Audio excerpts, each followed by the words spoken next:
Good afternoon. My name is Dr. Sheikh Muhammad Sirajuddin.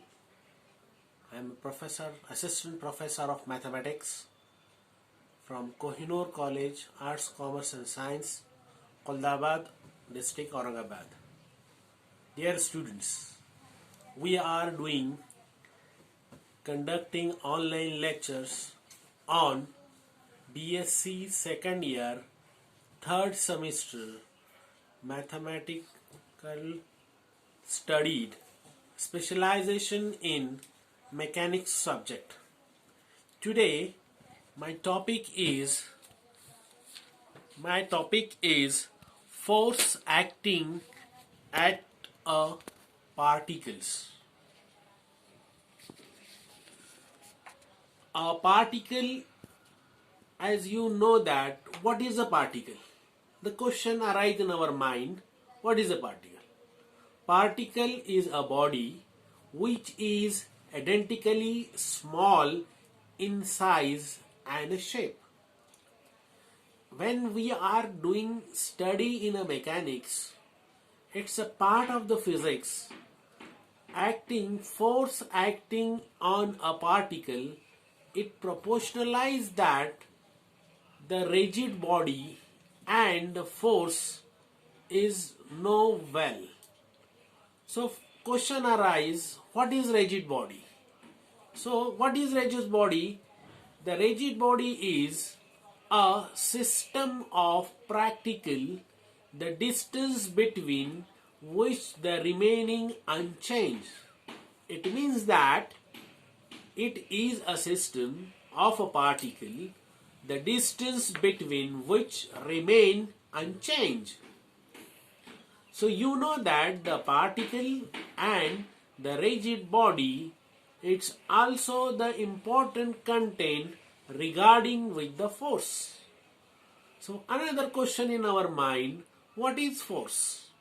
So what I say that the students, force is a causes which changes or trained to change the state or the rest of the uniform motion of the body from the geometrical point of view.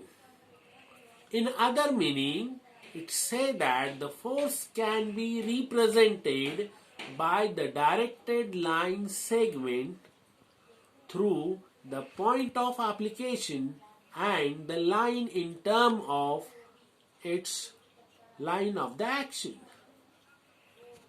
The axiom of equilibrium of the force.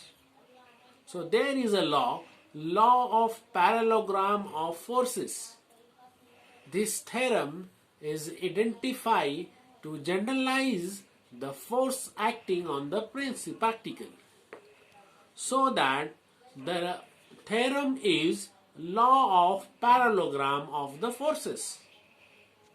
So statement indicate that if the two forces acting at a point or represent both the direction and the magnitude of adjacent side of parallelogram drawn through their points of application.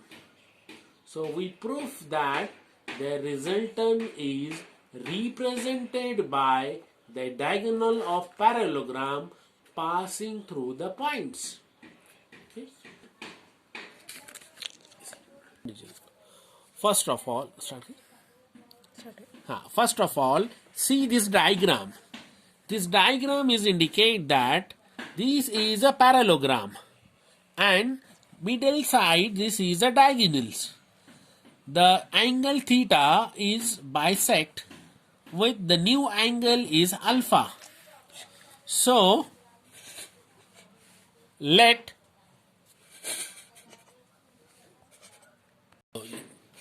draw this diagram.